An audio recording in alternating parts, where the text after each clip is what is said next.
good afternoon. My name is Thomas Caldwell. I'm the programmer at the Melbourne International Film Festival. Today's event is being held on the traditional lands of the Boon, Wurrung and Wurundjeri peoples of the Kulin Nation people, and I wish to acknowledge them as traditional owners.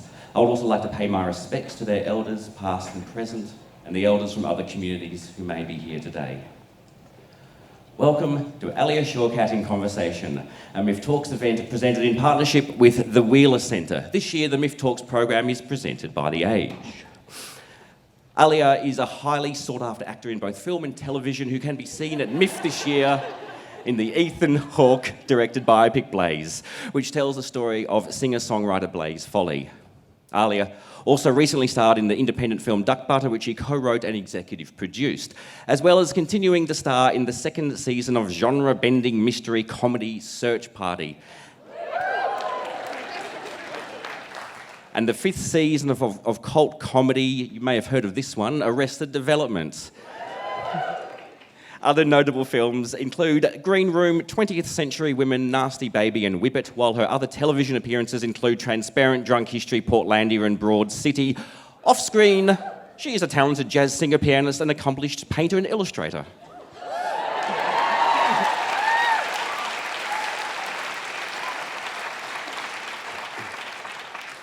Now, moderating today's conversation is Lauren Clark, a writer and presenter across various media, including theatre, radio, print and television. She writes regular columns for The Big Issue and Crikey. Her children's book, Our Last Trip to the Market, made the CBCA notables this year. It's also very popular in my household.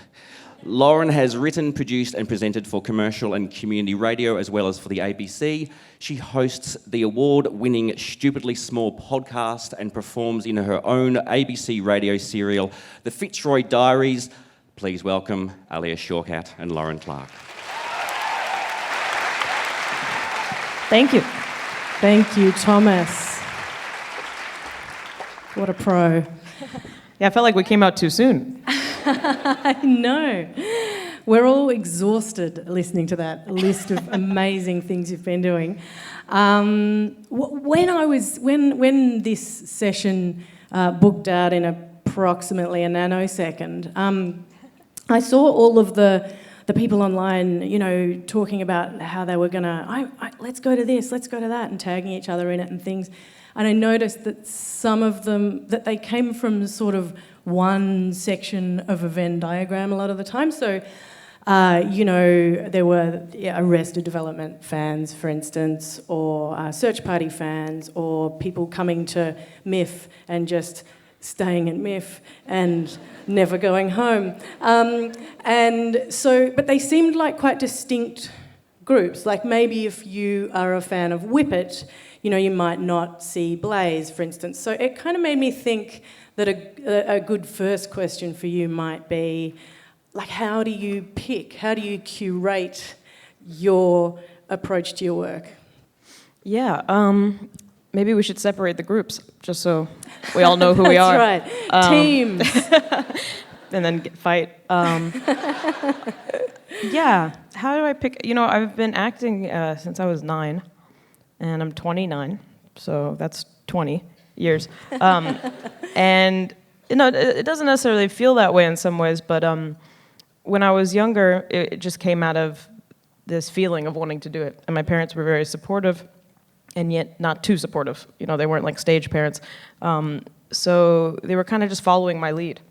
And I remember I would just audition, and I got lucky that the things I was cast in were really interesting projects. I did Arrested Development. I auditioned for it when I was 13, and we wrapped when I was 18. And so at that time, I was just auditioning in the stuff that it was like the right sensibility. And then I remember when I was 18, I kind of was like, I don't know if this is right for me. I was feeling really insecure. I didn't really look the type of the kind of girls that were getting cast. I was always the ethnic best friend, which I did well. Yeah, you did. But I did have a kind of like a bitterness towards the idea of this. It's a lot of fantasy that's projected.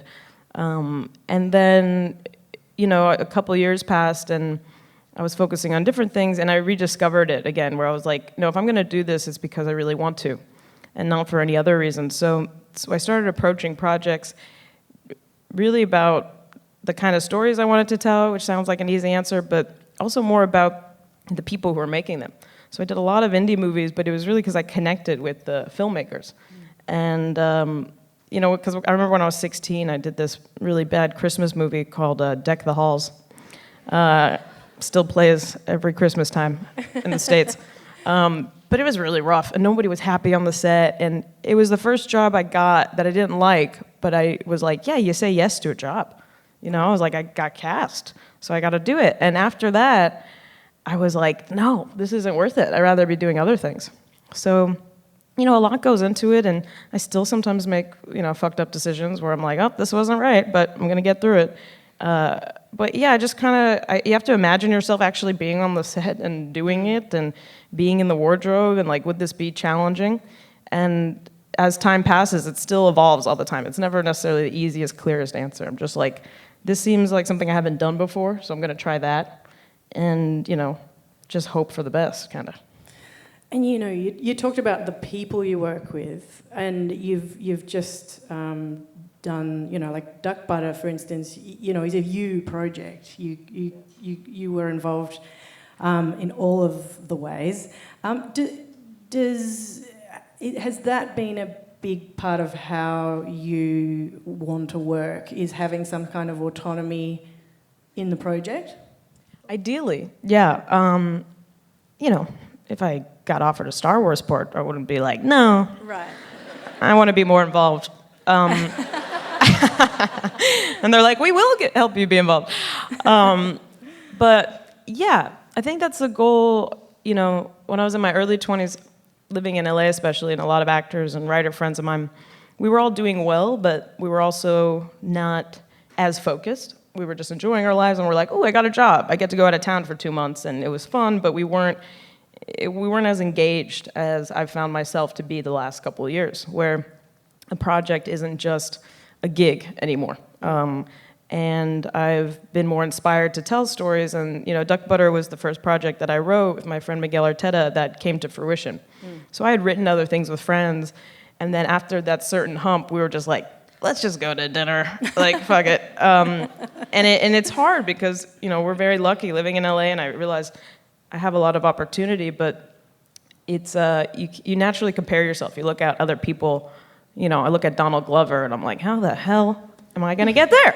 It's just never enough. So the self-doubt for any artist is always a tricky balance. But yeah, especially now after making Duck Butter was something that, like, I look at all my inspiring journal entries. Like, one day I'll make Duck Butter. I was like, as long as I make Duck Butter.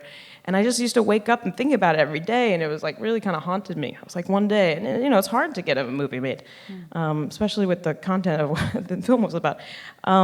So yeah, my goal is I want to tell my stories. And I realized that, Duck Butter was a very personal project, but I want to go even deeper. I realized that the kind of writer I am is like, it has to be about what I know. It has to be about experiences. And I think the more you're willing to delve into the stuff you're scared about yourself, the more powerful your work can be. So I'm trying to face my shit as much as possible. And facing your shit, which is a beautiful expression, and thanks for bringing it to the table. I think Galileo said it.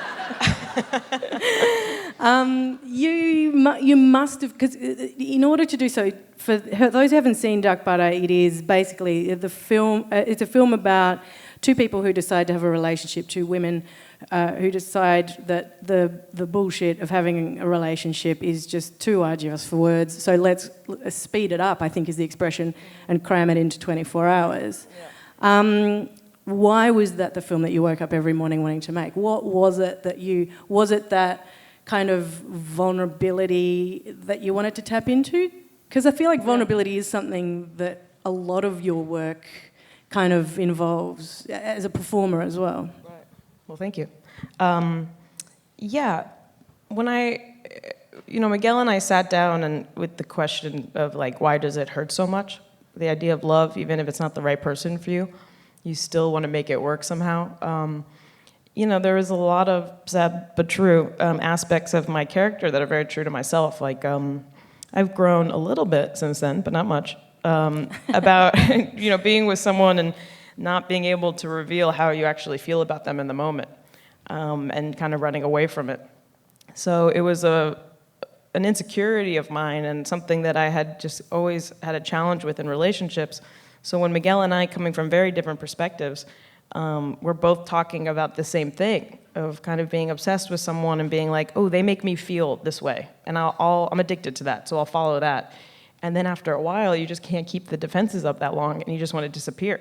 You just want to hide and run away, and the other person's like, whoa, whoa, whoa, where are you going? And you're like, nowhere, just the bathroom. I'll be right back, everything's fine. So yeah, it was definitely me facing a lot of my, issues or whatever, but through making it, and kind of the end of the film, what I hope comes across is that through all of it, she changes a little bit. She evolves a little, instead of this idea of a lot of romantic stories that usually the end of the film is when they meet the person. And they're like, and that's it. And I'm like, the story doesn't start till after, like at least a month after you've been together, and you have to actually see each other every day. I obviously have an issue with relationships, but yeah, it did help me, process. But as I was saying earlier, it's like I'm not the kind of writer who's like, all right, we're in outer space, and all of a sudden, like, it has to be from a very guttural place and like my worst fears. It's the most fun to expose.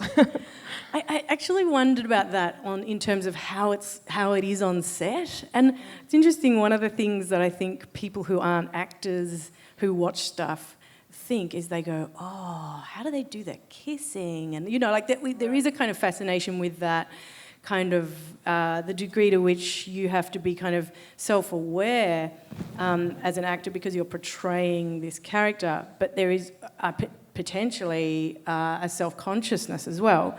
And in Blaze, you play the part of Sybil Rosen, who co-wrote the script, and she was on set. Is that true? Yeah, every day. Yeah, she was on set. So, how did your self-consciousness go there? Well, you're playing somebody who's in the room with you. Yeah, it was the first time I'd ever done that. Ethan Hawke, who directed it, I remember him telling me, he's like, so Sybil's really involved, she's going to be on set, but, as an actor, he was like, I am aware that it might be weird. So if at any moment it's weird, like, let's just have some kind of code word or whatever. And I was like, yeah, that'll be easy. Where I'm like, can you get her out of here? And I was a little, because we all have different processes, and I was like, I'm not doing an impression of her. It's not like she was like David Bowie. I was like, I'm not doing a character. I had to create Sybil on my own, as well as Ben playing Blaze. But when I got there and I met her, she's just so unbelievable. She's very magical. She had a very maternal presence on set. So it was weird when she wasn't there. I was like, wait, where's Sybil at? And she never, she was never saying like, that's not how I was back then. She was kind of like going through this very psychedelic experience of watching her life, kind of being able to relive her memories and process them from a different place. So I really felt more so than on any other project on that, I was just kind of this like, I just had to be present and kind of let it work through me. And Ben, it was his first acting experience, and he's like one of the best actors I've ever worked with because he was so present. And he's so much like Blaze, or the folklore of him, where he tells stories and jokes when he talks. He's just like a natural, like sing-songy kind of, sage. So it was really easy to fall in love with him, not in like the regular ways, but we totally just fell in love. Like we just had the best time. And I remember the first night we were going to like a show, we were on this like old school bus, and I sat next to Sybil, and I was like, how is it seeing Ben, looking like Blaze kind of and acting like him? And she's like, it's great, I get to fall in love all over again. And I was like, that's crazy. I was like, I've always had a hard time falling in love. And she's like, well, you get to do it too. And I was like, God damn, I do. So that was pretty cool. What was that quite scripted, or it's a biopic about Blaze Foley, but you don't need to know anything about him or country and western music really, because it's about it's kind of about people and how we can try and be a version of ourselves as hard as we might, and sometimes it just isn't how the cookie crumbles. But was that a kind of workshopped thing, or was it quite scripted? Or because there's a lot of stuff in Eden in the treehouse, which is like not actually, there aren't any words. It's just kind of you cats hanging out. Yeah. Like, how did you do all that stuff? It was scripted, but in the treehouse, it wasn't really. Right. It was amazing. It was really cold. We were in like Louisiana in the wintertime, and we had to play it for summer and all these different seasons in there. And it was really a treehouse they built, you know, but it was really cool. And like even one night, like Ben and I and a couple other people like slept out there with beanbags and stuff, and it was like really cool. Not beanbags, sleeping bags. That would have been weird. We're like, let's just relax. Yeah, it was a really special place and very small. So when we were doing these scenes, Ethan, even when I first Skyped with him, would reference kind of a John Cassavetes style of filmmaking, which I'm all about, and like he's like one of my favorite filmmakers. And pretty much the essence of that is that the actors you hire are very involved in it, meaning that it's not just dialogue they create, but who ends up playing these roles, you kind of build it towards them. So once we were there was moments where we really forgot anybody else was in there. And I normally don't ever do this, but like we were having hot toddies and smoking weed, and like we were just like so in our own zone, and then we'd be like, all right, cut, we got it. And we're like, what the fuck? What are you doing here? And it was really like, it felt so intimate, which, you know, those were the things I was the most, not worried about, but was like, those have to feel intimate. It has to feel like this couple that's been living in this idyllic world, you know, which is like very few people, I imagine, or at least that I know of, get to experience that, where you're so outside of reality. And I feel like we were able to create essence of that. But yeah, there was one of the scenes where we're talking about insecurity, and you know, because my character wanted to be an actress, that was improvised. Right. You know, so it was a conversation we were having and just talking, kind of in character, kind of not. And then Ethan just started rolling, and we were playing a card game, and it was very real, you know. And yeah, that scene ended up being in the movie, and Ethan's like, "That's one of my favorite scenes," and I was like, "No, we came up with it." So.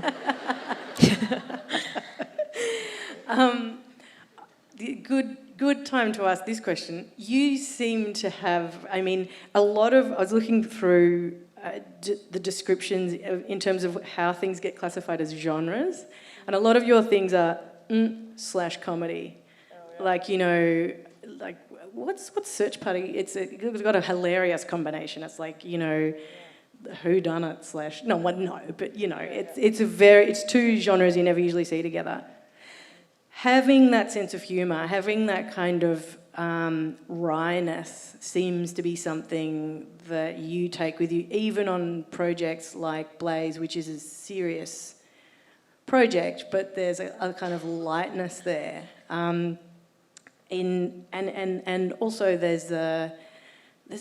sometimes you're playing the character who seems the most to be the filter through which the audience experiences the other characters. Are you kind of winking at the audience a little bit? Is that something that you consciously do, or, you know, is that just kind of what appeals to you, do you think? Yeah, I don't know. I feel like genres are definitely getting blurred more now. You know, I did this film, Green Room, which I love, and that's a super genre movie, like horror, scary. I was so excited to do it because of that reason. You know, I was like, I get to be terrified all the time. You know, that's really the main energy I'm playing in that.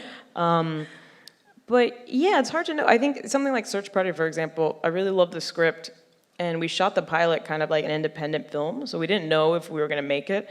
And I think that's honestly why I got cast, and the other people too. Like the creators were like, these are the people we want.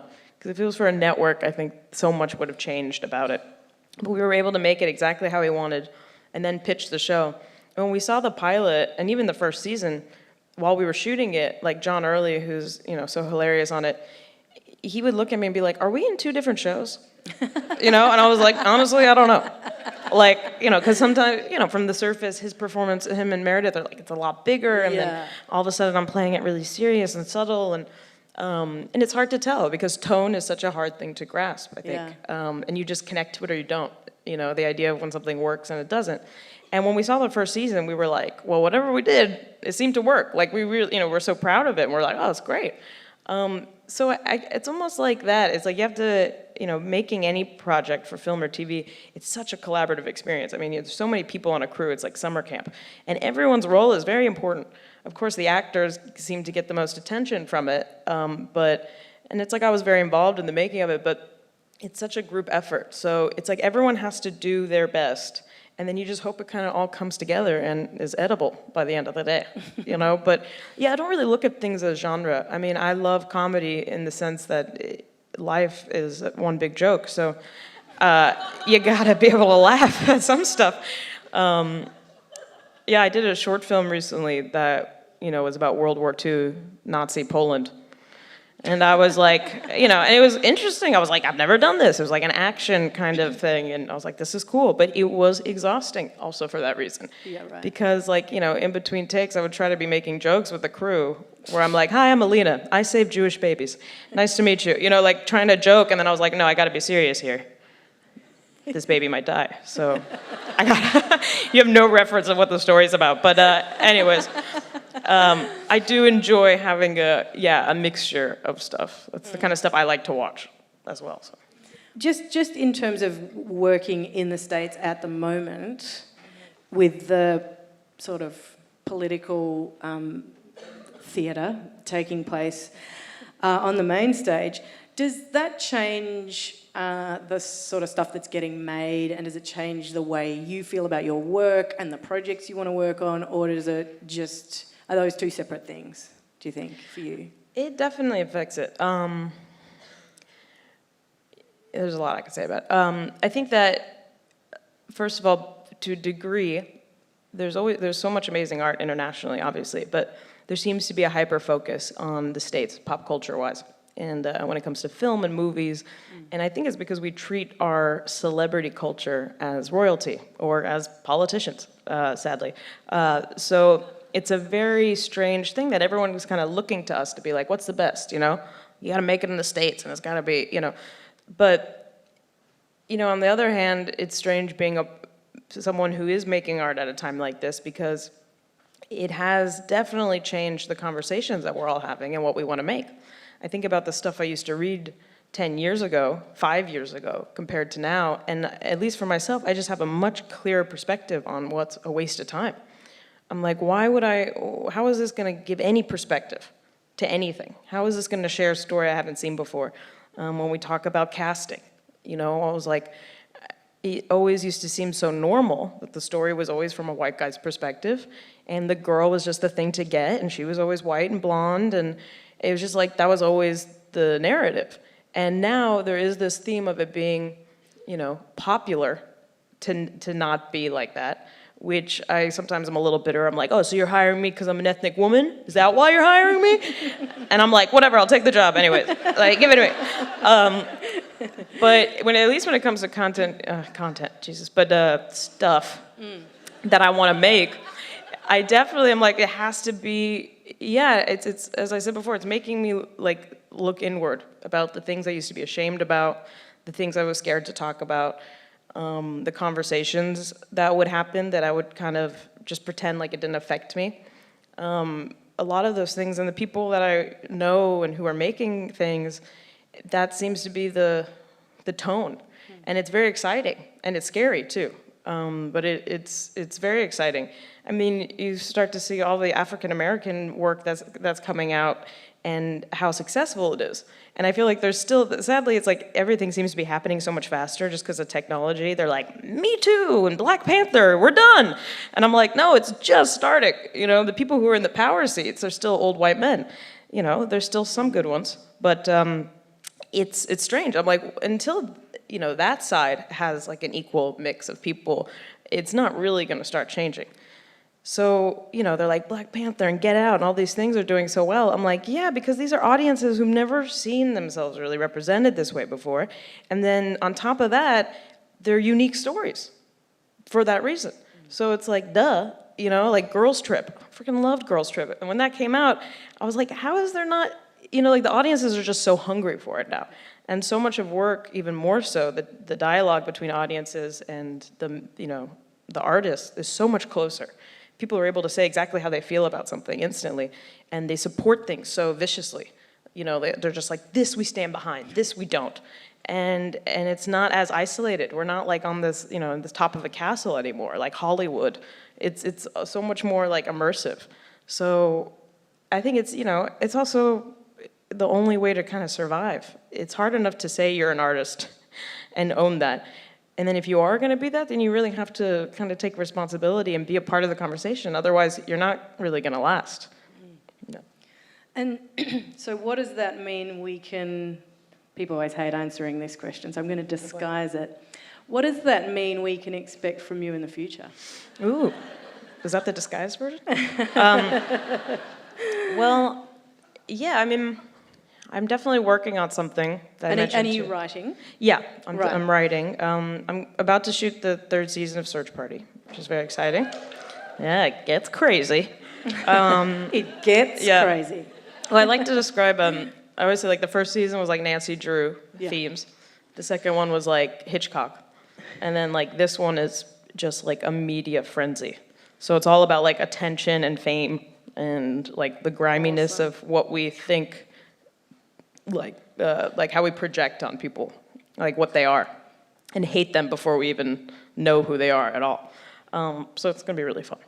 And then I am writing something that is kind of the most personal thing about my family, about my dad who's Middle Eastern. He owns a strip club, and let that sink in. So I'm writing that story. And I'm really kind of digging deep parts of it. But as I said, I'm just like ready to expose kind of everything. So. Hope you like it. I'm like, oh God, what am I doing? Now? I'm looking down here because some of the excellent people in today's audience send in some questions directly for you, for which I thank them. Some of them are more sensible than others. But this one I quite liked because I think this is, you and I were speaking earlier about the response that something like Duck Butter gets. Being a queer film, being a film with women in it of a certain age, fumbling their way through all of that early stuff. This question is: I am a young female artist in Australia, and I am just coming to the realization to a realization about my queerness. Do you have any advice to a queer female artist stuck in a certain idea of what people think you are? I'm still asking myself that. But what advice? Accepting ourselves is a very tricky thing in general. It takes so much time. And I think that's the beauty of being an artist is that it's not about being rewarded for it, but the more honest you are of the struggles you're going through, the more people will respond to it. The more you try to act like you're cool, the worse it is. A very specific recommendation I have is I just started taking clown classes. So clowning, like the real term of it, is this teacher I had said, comedians tell a joke and a clown is the joke. And it's about sitting in the shit. So I would do something and then you wouldn't laugh. And then I'd just respond and just kind of feel it honestly. And then that might make you laugh. And I've been loving it so much because it's just so fun. But on top of it, it's really it's not even like an acting class. It's really more for like life and for writing, actually. That it's really trying to separate from the idea of being cool. And I think so much of the ideas, every generation, but it seems like even more now with Instagram and everything being like, this is who I am, and it has nothing to do with who you are, is this idea of what someone who's got it together looks like. Someone who's young and successful and queer and cool and all these things. And it's like, no one's really that cool. And something that I respond to as an audience member is that when someone's able to expose their real self, which is the hardest thing to do. So, yeah, I hope that helps. Take clown class. I really think it helps. That's good. And do you think, I mean, the response to, I think there are a lot of people who will see themselves in duck butter, and I think you have already had responses along those lines. And then there's the response when it goes out into the world, and you're talking about how it being on Netflix kind of changes that. Can you talk about that? Yeah, well, we premiered it at the Tribeca Film Festival, and you know, I was so involved in making it, and so when it came out, it was this like huge high, you know, at the night of the premiere, and then the next day I was like, and it's over. You know, it was like this kind of feeling where, you know, it's so hard for an independent film to feel like a lot of people saw it or it made some kind of difference or resonated with people. And then also a lot of the reviews were like super mixed, and, you know, we had some good ones, but I felt like there was a lot of people, older men, but I was like, they don't get it, you know, and I was like really upset. And Alia Shawkat, actually, who plays Sergio, was so amazing about it. She was like, this movie isn't for them. She's like, it doesn't matter. You made this movie, you know, it's amazing. She's just so cool. I was like, I know, but still. So, yeah, then when it got out on Netflix, you know, when you make a film, you're like, I want to see it on the big screen. I want it to be out for a while. But Netflix is like amazing. So many people are able to see it now. And then also people are able to contact me through Twitter, or, you know, they don't know how much I look at it, to talk about their responses to it or how they feel. And then, you know, a couple other screenings, you know, a lot of, you know, mainly younger queer girls would come up to me and talk about how much it resonated with them and how real it felt, and I could see the vulnerability of how they reacted. They're like, yeah, it kind of freaked me out, but I really liked it, you know, and that, I was like, that meant everything to me, you know. I really did make it for them. You know, everyone else is willing to enjoy it, but it was to share a perspective that I had felt and that I talk about with my friends, and that we are always talking about, you know, till we turn blue, about like, how do we be ourselves with people that we care about, or why sex is so confusing, and how, yeah, just sex. It's like, God damn it. It's hard. Wasn't it originally written for a man and a woman? It was, yeah. It was a heterosexual dynamic, you know, a while before, but because Miguel and I, you know, he's like from Costa Rica, and he's like, you know, 50, and we're just very different people, but very good friends. So when we were talking about this idea, it was always like, yeah, man, woman, right? Okay, here we go. And what ended up happening was that the writing just kept getting blocked. It was like, first of all, we realized how much we were going to have to see a penis. And we were just like, do we wanna? I don't know. And then, like, a lot of the stories that they come every hour on the hour, and we were like, can a guy even do it? Like, I don't know. There would have to be discussions about, like, are you hard again? Like, it was just like not what we wanted to talk about. And then also, the main problem was that if we realized it would be a story about, like, men and women are different. And I'm just, like, so bored of that narrative. And I was also, at the time, seeing a woman, and it was funny, I was, like, right in front of me the whole time, and I was like, no, it has to be a guy. You know, and I was like, what is wrong with me? Like, it was also another part of revealing of myself, where I was like, oh, am I kind of timid to share something that's even more personal? Yeah. But then ultimately too, we Skyped with Alia Shawkat. She's in this brilliant movie called Victoria. I don't know if you guys have seen it. It's like all takes place in one shot, this German filmmaker. And we saw that movie and we're like, this person's unbelievable. And we offered her a smaller part in the movie, and she said, I'll do it if I could come for the 24 hours. Because the second act of it takes place in 24 hours. We shot it in 24 hours. So we stayed awake for 24 hours filming. We had 2 crews for legality reasons, but most of, you know, like Laia, the director, the DP, Hillary, and the AD, Drew, we all stayed awake for that long. And it was very experimental filmmaking. And she was like, I want to be there for that, just to see it. And we were like, that's the most Sergio thing we've ever heard, you know? And then once we offered her the part, kept the name, Sergio, every story problem we had just solved itself, and it just started moving so quickly. And we were like, oh, this is the story, this is it. And now I can't imagine it. It wouldn't have existed if it was a heterosexual couple. Yeah, it's blowing my mind thinking about it. I've got another question here from somebody about, oh yeah, it's kind of touching on some of that stuff we talked about earlier to do with Search Party. Search Party is so sharply written and has so much to say about young people and how they interact. How do you feel about how your generation is represented in media? In media? Yeah. I've never, not to sound like I don't know, elitist, that's not even the term. I never like felt like, yeah, me and my generation, you know? Yeah. I don't know. Probably because I'm American. I'm just like, it's just me against the world. But, you know, I think that what I love so much about Search Party is the creators, Charles Rogers and Sarah Violet Bliss, they made a film called Fort Tilden that's definitely mocking millennials a lot more, a little more directly, but in a way that was very refreshing and really funny and not like, oh, I've seen it before, like we get it.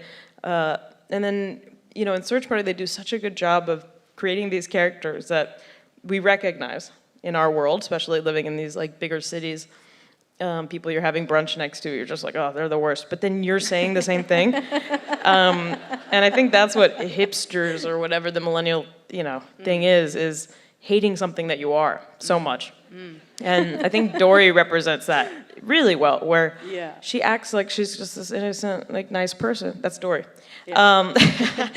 But she's not. Yeah. You know, her actions speak a lot louder, and she keeps denying it. She's like, I didn't do that. They're like, dude, you just did it. Yeah, I just saw you. So I think it's a great, and the mystery aspect is just like a really fun way to tell the story. But I think they do such a good job of, yeah, they are kind of mocking a generation, but the real themes that they're mocking are how we judge ourselves so harshly and are still trying to be something that we hate, which is kind of, I feel like, every generation, you know, to a degree. But we're just in Brooklyn, you know, so it's like really heavy. It's really strong out there. Yeah. And are you going to become one of those people who used to be an actor and now writes and directs, or is acting in stuff like Search Party, is that an opportunity for you to just do a different, bless you, a different form of, you know, a different way of coming at art, I suppose? Yeah, I mean, I don't know. I do love acting still. There could be a day where I show up and I'm like, I don't want to do this anymore. That might happen, but definitely not suggesting it. Yeah, thank you. Yeah, I still really enjoy it, but as I said, I definitely like being, you know, involved. I don't like just being the actor anymore, because that's kind of like, it's a lot more lonely, and you just have to sit in the trailer, like waiting for like a long ass time until someone knocks on your door. Yeah. And then also when you're not working, you're still in that phase of just being like, I hope I'm good enough. I hope I can. And I'm not one of those actors. I always use Alan Cummings as an example. He's a brilliant actor, and he's someone who could like be anything and like really absorb. And I'm like, I got a range.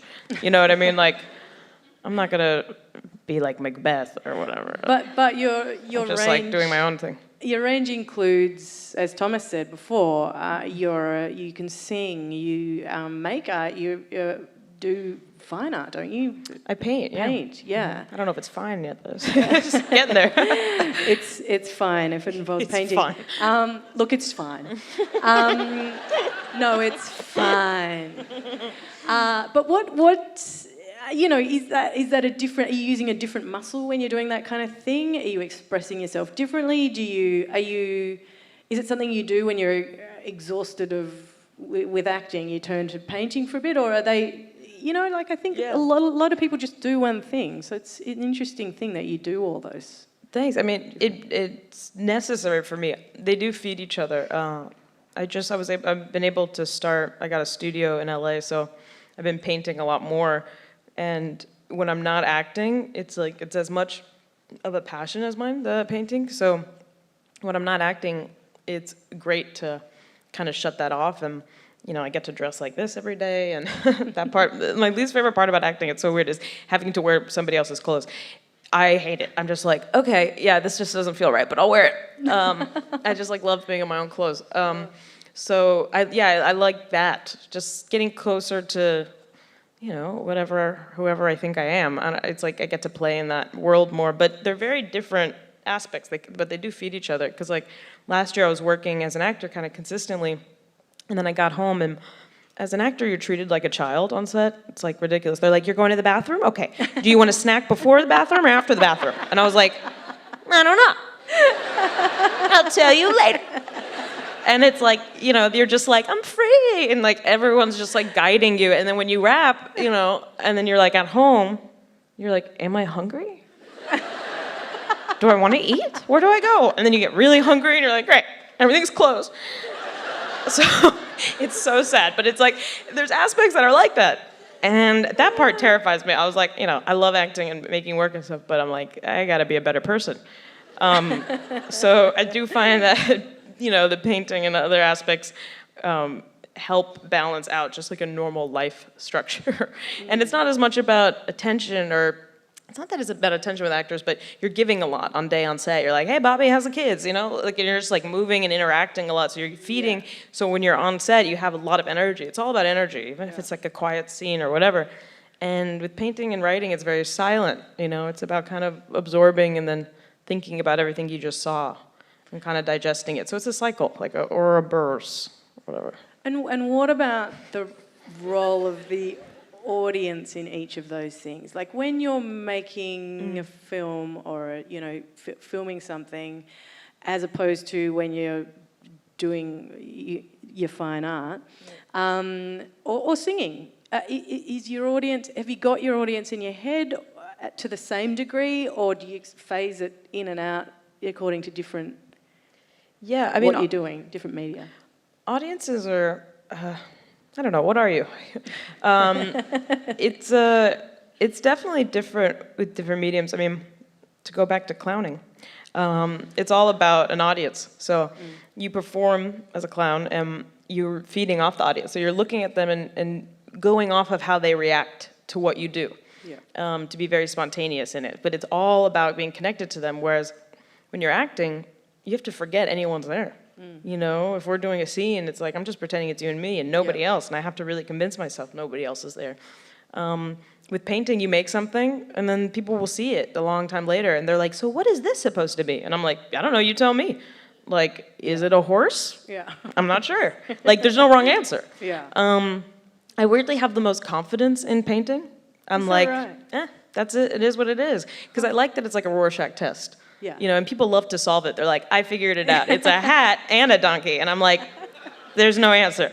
So I don't care what you think it is, honestly.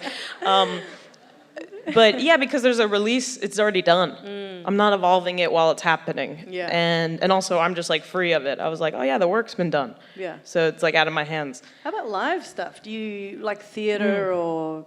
Well, I'm hoping to become a professional clown. That's my future.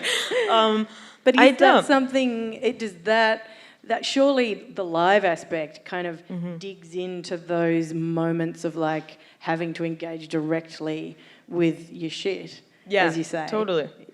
I mean, I'm open to anything, different kinds of formats.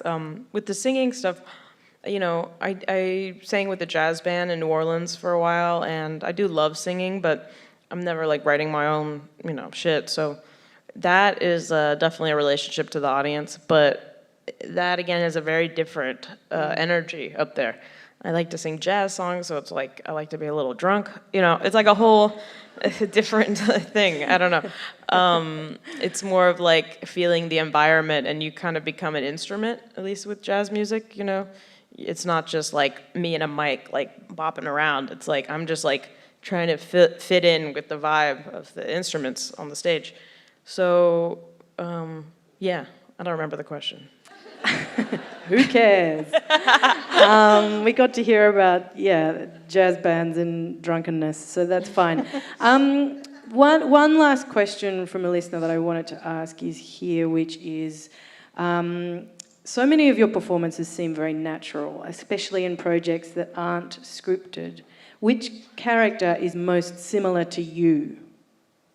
Which character? I'll like reference something nobody's ever seen. I mean, do you feel like connected to the characters that you play? You must have to, surely, in every instance, yeah? Yeah, I think there's definitely, there's definitely a part of me in every character I play. As I said, I'm no Alan Cummings, so I'm not like getting a walk and it's just like, no, it's how I walk. But there's definitely different aspects. Yeah, it's about the way, I mean, not to sound all accurate, but it's about the perspective I choose to be in. So, something like Dory, there's definitely a lot of aspects of me and Dory, and yet we're very different. Like, when we started it, she reminded me a lot of myself when I was like 16. So I was kind of connecting to that aspect of me, which is still present, the like insecure side of me, the one who thought kindness was just being polite meant being kind and a good person. And after a while, hopefully you get to realize that that's not the case. You have to speak up for yourself and be like, no, I don't like that. But yeah, there's, Maeby Fünke, there's definitely a lot of aspects of her that's just like the stuck, angry teen. I mean, that's how I am around my parents still, sadly. A state of arrested development. But price of admission. Yeah, I got your ticket. I'll record that on anyone's phone. But yeah, I mean, yeah, there's definitely, and also the parts, especially the last handful of years, I want to choose parts that there's something about them. That's why it's also encouraging me to write more. There's something in them that I want to work on in myself. So it's like, sometimes it gets kind of psychedelic when you think about, at least in the kind of projects I've done, where I notice, I'm like, oh wow, this is a theme that I've been thinking about on a personal, psychological level. That means I should play this character, because like I'm scared to talk about this in myself. Right. And wanting to expose, again, and be able to work through it like on camera, which sounds really unhealthy, but I find it really works for myself. And in a way, allows it to feel honest, because it is, to a degree. So it has to have. So you're not going to play a megalomaniac, like you can't. You're not. You're not interested in work that's not going to challenge you on that psychological level. Is that right? To a degree, but that doesn't mean that they have to be a likable character. Yes. So yeah, they could be a character that's really unlikable and kind of evil. But I have to be able to see their truth, because like at the end of the day, as the character, I'm making the decisions of like, this seems right to kill this person. Seems right. For me it does. Yeah. So yeah, there just has to be some truth in them that I can kind of relate to. Yeah. And before we go, I'm just gonna go to Arrested Development briefly, because you in a way you kind of trained on Arrested Development, didn't you? Because, I mean, you'd been a performer for a long time, but that was a long period of time to work on one thing. Do you think, and I suppose it was also where a lot of people first came across you, and so it kind of helped form the you as an actor identity. Do you think it was helpful that it was kind of a quirky thing? Like, do you think people would maybe if you were, I don't know, a child actor in a in another thing that wasn't so kind of strange, do you think people would have been quite as willing to go with you on the journey of all of those particular projects you've chosen since? It's hard to say. I mean, when you say strange, it's like well written, right? Is that what you mean? Yeah. I mean, I just mean it did something nobody else was doing. Right. It was like a new. Yeah. It was a new thing. Yeah. Yeah. I mean, again, when I auditioned for it, I wasn't like, God, this is groundbreaking stuff. I was like, okay, so what do I do?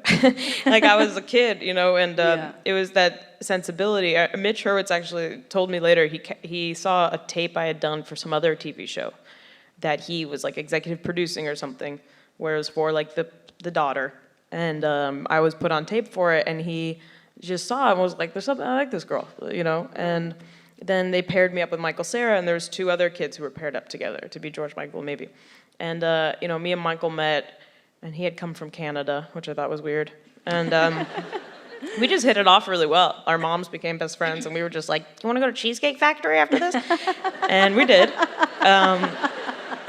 But yeah, we were very like, we were acting, but it was very close. We were just kids, so we were just like kind of being ourselves. But yeah, that show, again, there's a lot of luck. Everyone has such different entryways into a career or whatever. There's so many, great actors who've done some really interesting, groundbreaking work, and you find out where they came from, and it's like some really shitty soap opera or like something, some bad sitcom, and it's like, so there's always different access points to, it's really about timing and luck. So much of that is involved. But Arrested Development was a strange thing because we made it, and 3 years, no one heard of it. No one ever heard of it. Everyone was just like, sure, sounds good, at least you're working, And I was like, yeah, I think it's funny, but I still had no awareness. I mean, we loved it. Yeah. There were still jokes we didn't get, though. Like, we'd do the table read, and I was like, why did everyone laugh at that? Like, I don't get it. So our sensibility of analyzing scripts and our sense of humor for Michael and I really, moved very quickly.